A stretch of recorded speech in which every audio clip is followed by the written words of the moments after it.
欢迎来到明星新闻中国渠道，点击订阅频道，不要错过当天最热门的新闻。拿下市后半年后，赵丽颖终于迎来资本青睐。黄渤那句话太真实了。从横店群演到双料视后，赵丽颖用17年证明草根的逆袭不是童话。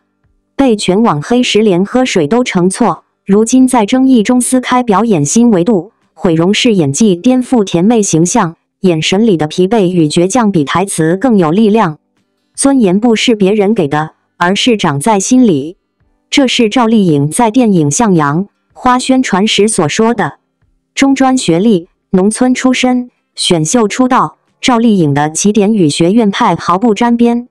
她的演艺生涯始终贯穿着一条清晰的主线，以近乎执拗的韧性，在质疑声中撕开一条梦想之路。这位来自河北廊坊的小女生，身体里究竟蕴含什么样的能量，能一步步修炼成影视圈大女主的？一路被黑的顶流视后，想当初在节目里因为用嘴包住瓶口喝水，赵丽颖都能被网友喷得体无完肤。对初出茅庐的赵丽颖来说，这是她第一次见过那么多人的网络暴力，一时间成了她的噩梦。这么多年过去了，赵丽颖依然对此事心有余悸，在一期节目说：“我没想到喝水也会变黑，只是因为我的喝水姿势不对。”双引号。2014年，关于赵丽颖的所有最难听的黑历史在这一年统一爆发，包括让赵丽颖滚出娱乐圈，还有借更换经纪人黑赵丽颖人品。这一年本该是赵丽颖的大爆年，却在大面积黑料的压制下没有爆。在第28届金鹰奖上，赵丽颖凭借大火的花千骨一角收获了观众喜爱女演员奖。去年凭风吹半夏在金鹰奖2度封后，赵丽颖激动落泪，感谢角色、观众及剧组。这位来自河北廊坊，在横店一路闯关的中专场妹，终于活成了自己心中的样子。赵丽颖的成名路一直伴随着各种黑料，以及观众对她演技的挑剔。毕竟，她确实不是科班出身，在遍地都是研究生的社会中，中专学历实属不堪入目。但赵丽颖就是从这么一个影视小透明，一步步变成了大女主，收获了不少真正喜欢她的粉丝。喜欢赵丽颖的观众都能感受到她身上的韧性，会称赞她的演技是狠劲爆发，不喜欢她的观众批评她浮夸悬浮。一张脸静下来，粉丝会夸眼睛里有故事，静水流深。不喜欢她的人就会对始终一个表情面瘫演技。当然，这也没什么不对，毕竟演技强如陈道明，也会经常被观众质疑演什么都是皇帝，真害怕他一张嘴就是朕。没有人能取悦所有人，情人眼里才会出西施。赵丽颖身上的争议声一直都很大，而且就没有停过。绝望文盲。赵丽颖主演的《向阳花》上映清明档，冯小刚导演，大咖云集，但电影却以2极分化的方式在互联网上引起争议，网络讨论声很高。尴尬的是，票房没上去。根据猫眼的预测，《向阳花》票房预计不会超过2亿元。第20条大家还记得吧？票房超过24亿元。《向阳花》这部聚焦刑满释放女性群体的影片，是赵丽颖继第20条后的又一次现实主义题材尝试。同样的类型，同样聚焦底层苦难，还是眼下最热的女性题材，《向阳花》却是风光开场，稀碎收场，最终很可能达不到第20条票房的零头。最被观众诟病的是情节失真，角色刻板。不止观众在讨论，央视专家也下场指出，认为该电影消费女性苦难为女权主义，并且刻意制造戏剧冲突。专家表示，以电影里展现的情节来看，人为设计出来的没来由的恶不够真实。实际上，在监狱里会进行心理矫正，也会推出职业培训，不至于如此。赵丽颖的表演也被指浮于表面，被搜身时的被动反应，为300元出卖身体的桥段，被认为缺乏真实感。当然，既然是2极分化的口碑，那局面也不是一边倒。有网友现身说法，表示专家的话也过于绝对，过于理想化。释放人员的真实状态就是电影里那样，生存技能的缺失，导致他们再次在法律的边缘试探比较常见，专家的见解过于理想化。还有网友搬出一个事实，电影改编自教改往事，书作者崇安是一个真蹲过铁窗的人，在里面实打实过了7年，不至于在真实感上犯错误。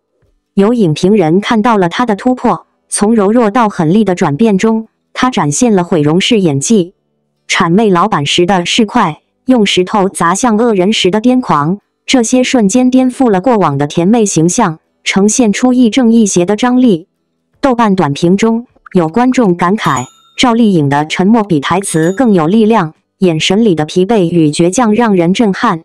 网络上评价的分裂，在一定程度上反映出一个事实：市场对女性角色复杂性的接受度存在差异。赵丽颖敢于在争议中探索表演深度，也确实勇气可嘉。电影里有争议，电影外有围剿。赵丽颖确实是带点倒霉体质的。在为向阳花宣传时，她在社交平台上想引用电影里的一句台词与群魔为法侣，却把鱼写成了鱼字，再一次引起热议，网友集体高潮。不少网友嘲笑她，绝望的文盲又来了，没内涵就别秀了，又被揪住小便了吧，人要懂藏拙。互联网上对内娱酒漏鱼的嘲笑，是一个经久不衰的话题，每一个绝望的文盲都有网友的口诛笔伐。网友愤慨的点，最重要的是这一条：你一个大明星，连基本常识都不懂，凭啥挣这么多钱？但不难发现的是，有关赵丽颖的采访表达很流利，基本没有断片的情况。她对问题的把握也比较准确，能够清晰地输出一段段的长内容，这实在不太像一个文盲应有的逻辑思维和知识储备。鱼字的错用，有没有一种可能是他注意到了网络上风评，于是借谐音表达态度，特意用之？随着网友讨论的热度越来越高，赵丽颖直接改正，估计也是不愿意事态失控。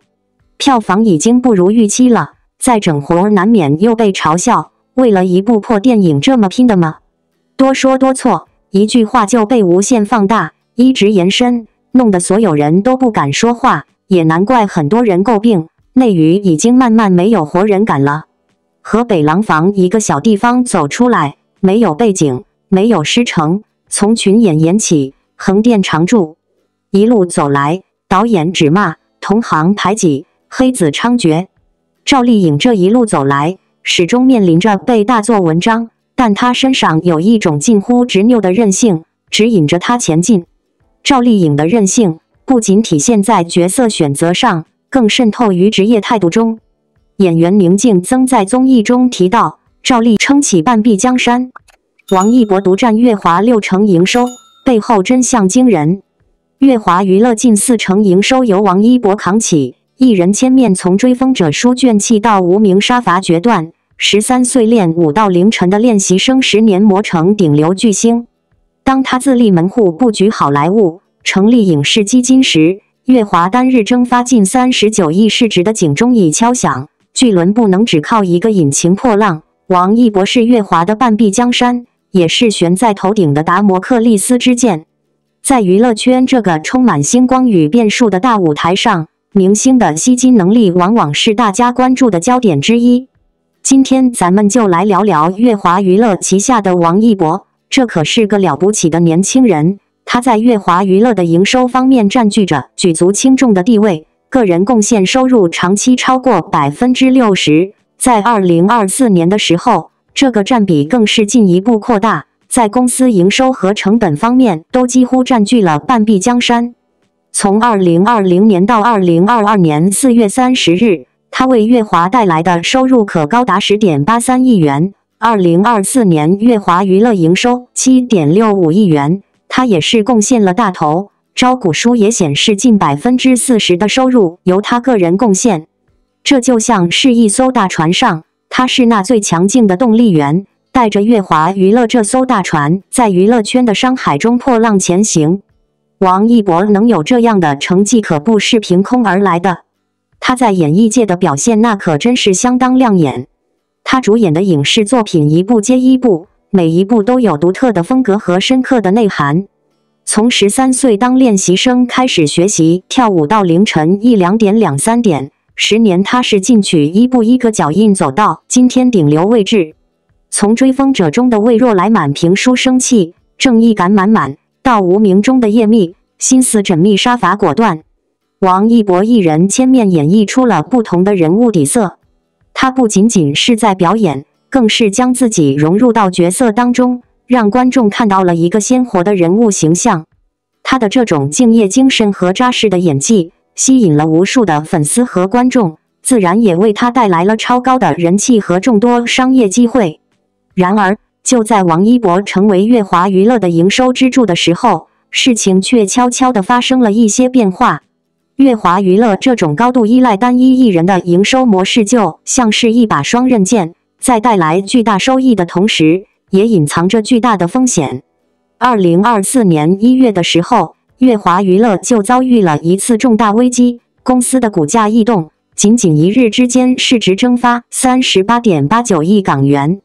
这就好比是一栋高楼大厦，突然之间失去了根基，摇摇欲坠。这背后的原因其实很明显，就是因为太依赖王一博了。如果一直这样下去，万一王一博因为某些原因无法继续工作，或者出现什么负面新闻影响他的商业价值，乐华娱乐可能就会遭受灭顶之灾。近年来，王一博自立门户的步伐明显加快了。他注册了控股公司，这就像是他给自己打造了一个属于自己的小王国，能够更好地规划自己的事业版图。他还签约了好莱坞经纪合约，这意味着他有机会走向国际舞台，在全球范围内展现自己的才华。他与博纳影业联合成立了影视基金，这更是他在影视领域深耕的体现。这一系列的动作看起来就像是他在慢慢去乐化化。这是不是就意味着王一博会离开乐华娱乐了呢？其实也未必，这更像是他在进行一种资源的重新整合和优化。他在乐华娱乐积累了足够的资源和支持，现在自立门户也是想为自己争取更多的发展机会。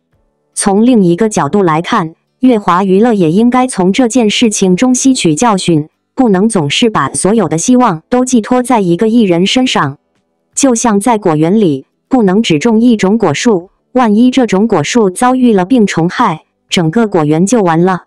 乐华娱乐应该培养更多的优秀艺人，让公司的营收来源更加多元化。王一博为已经用自己的努力和才华打开了国际市场的大门，与好莱坞的合作可能会给他带来更多的机遇。他可能会参演更多国际制作的电影，与全球顶尖的演员和导演合作。而且他在国内的知名度也不低，随着他在影视领域的进一步深耕，说不定能创造出更多优秀的影视作品。说不定哪天他就能像那些国际巨星一样，在全球范围内拥有众多的粉丝和极高的知名度。对于乐华娱乐来说，虽然面临着失去王一博这个大营收源的风险，但如果能够抓住这个机会，积极调整公司的战略，大力培养新的艺人，也许能转型成为一个更加多元化、更具竞争力的娱乐公司。在这个充满机遇和挑战的娱乐圈里，就像跑步比赛一样，只有不断调整自己的步伐，适应各种变化，才能够跑到最后，收获成功的果实。不积跬步，无以至千里；不积小流，无以成江海。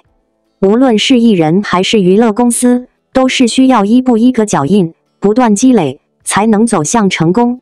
当然可以，以下是围绕撑起半壁江山。王一博独占乐华60%营收，背后真相惊人的延伸探讨与结语内容，全文约2000字左右，不分段落标题。近年来，娱乐产业风云变幻，流量、内容、资本三方博弈之下，能真正在市场立稳脚跟的艺人屈指可数。而王一博正是那个在浪潮之中逆势而上、愈战愈强的名字。根据公开数据，王一博长期贡献乐华娱乐超60%营收，艺人几乎撑起了公司的半边天。这一数据的公布，不仅让人惊叹于它商业价值的强大，也引发了对流量艺人与娱乐公司间关系的深入思考。王一博的成功绝非偶然，从男团成员到综艺常驻嘉宾，从偶像剧主角到电影主咖，再到如今成为时尚、代言、影视三栖全能的代表人物，他的每一步都走得稳健扎实。尤其是在电影领域的发力，《无名长空之王》2部大银幕作品不仅为他带来了过亿票房的成绩，更让他实现了从流量偶像到银幕男主的华丽转身。而这一切都在无形中不断放大他的商业影响力，成为乐华娱乐最稳定、最强劲的营收引擎。乐华娱乐能在内娱寒冬中维稳盈利，王一博无疑是最大的功臣。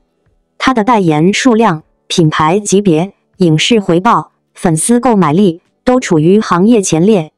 一个艺人能贡献公司超过60%的营收，意味着公司在其他艺人上的变现能力与抗风险能力相对较弱，也揭示了乐华在艺人资源结构方面的某种依赖症。